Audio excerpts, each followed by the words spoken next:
Hi everyone, I have the pleasure of inviting my daughter and her partner into a discussion all about LGBTQIA+, as well as the emerging Generation Z. Please can you introduce yourselves as well as your pronouns? Hi, my name is Cleo and my pronouns are she, her. And I'm Payton and my pronouns are also she, her. So welcome. Thanks so much for being part of this discussion today.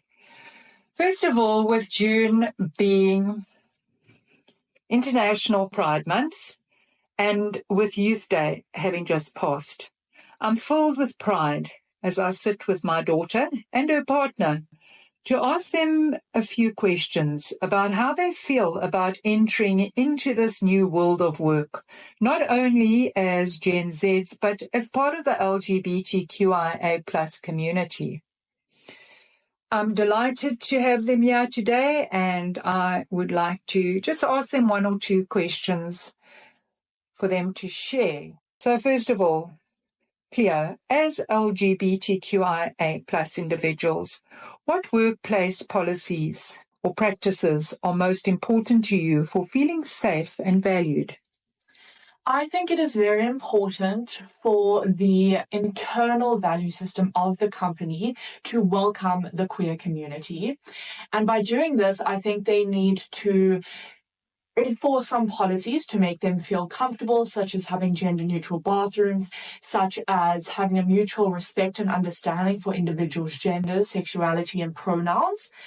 And I think that just to make the queer individuals in the company feel loved and respected.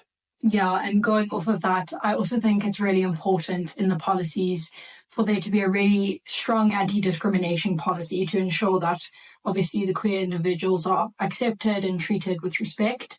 I also think that issues such as a dress code also need to be adapted a little bit because there's often the whole male and female dress code policies. And I think implementing a more gender neutral policy is also really beneficial. Great. Thanks for answering that question.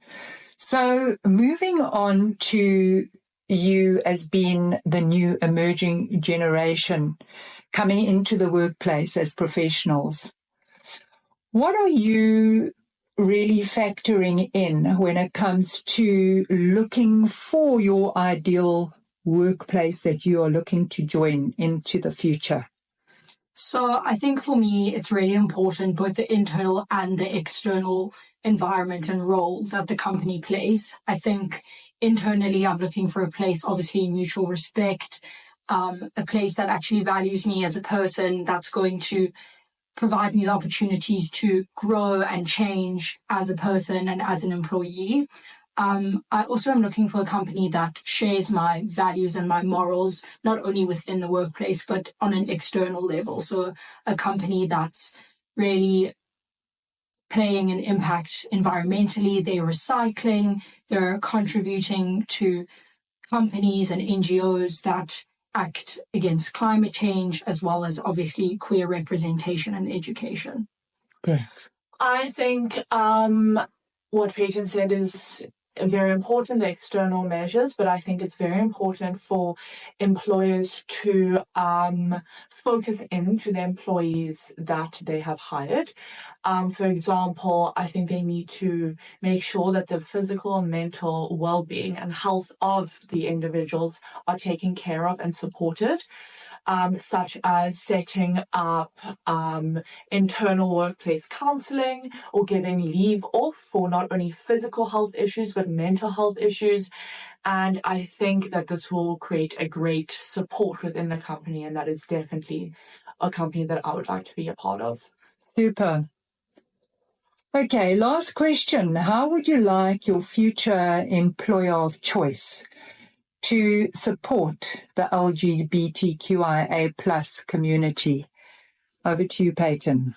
So I, again, am looking for someone who's going to take action inside of the company, but also outside. They must not just make the workplace a happy place, but they must actually put into action what they believe, and they must donate to charities that look at supporting and educating individuals about the queer community and really just actually take action, not just put in policies?